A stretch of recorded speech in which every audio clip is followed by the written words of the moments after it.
जीवन गांव के चौक में खुलता है, जो दैनिक दिनचर्या का एक ताना बाना है। हुल्कू अलग खड़ा है। चौक के कोने में एक शांत आकृति। फुसफुसाहटें हुल्कू का पीछा करती हैं, जैसे परछाइयां भीड़ के किनारों से चिपकी हुई हों। हुल्कू की ओर सतर्क निगाहें दौड़ती हैं। डर की एक मूक भाषा। हवा में डर भारी है। गांव को एक स्पष्ट तनाव जकड़ रहा है। एक अकेली गाय जंगल में भटक जाती है। उसकी पूंछ भारी हरे रंग के खिलाफ एक घबराहट भरा झंडा है। ग्रामीण जंगल के किनारे इकट्ठा होते हैं। डर उनके चेहरों पर छा जाता है, क्योंकि चुप्पी गहरी होती जाती है। हुल्कू देखता है। उसकी निगाहें दृढ़ हैं, क्योंकि वह स्पष्ट डर को चुनौती देता है। जो डर से भागते हैं वे कभी मजबूत नहीं होते। जंगल मंडराता है। एक मौन, चौकस इकाई के रूप में ग्रामीण हुल्कू के शब्दों पर विचार करते हैं। हुल्कू घने जंगल में कदम रखता है, निहत्था। उसका शरीर प्राचीन पेड़ों की गहरी होती छाया में समा जाता है। जंगल की सिम्फनी उसके चारों ओर तेज हो जाती है। अदृश्य जीवों का एक कोरस उसकी हर हरकत को देख रहा है। वह सावधानी से आगे बढ़ता है। प्रत्येक कदम सोच समझकर उसकी इंद्रियां तेज होती हैं, क्योंकि वह जंगल में घूमता है।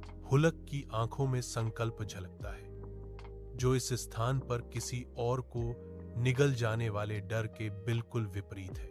वह और गहराई में जाता है। जंगल की रहस्यमय गहराइयों की पृष्ठभूमि के खिलाफ एक अदम्य भावना।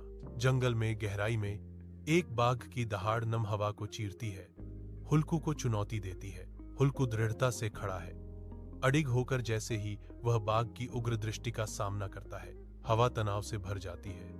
इच्छा शक्ति की एक मूक लड़ाई चल रही है। मांसपेशियां तन गईं, बाघ झपटने की तैयारी कर रहा है। आंखें हुल्कू पर टिकी हैं। हुल्क मौके पर ही खड़ा रहता है।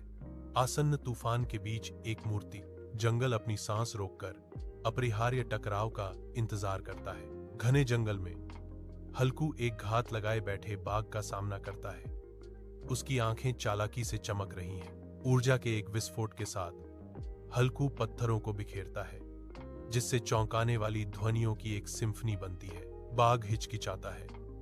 उसकी शिकारी प्रवृत्ति अचानक डर से जूझ रही है। अचानक हुए उपद्रव से घबराया बाघ छाया में पीछे हट जाता है। हुल्कू बाघ को गायब होते देखता है।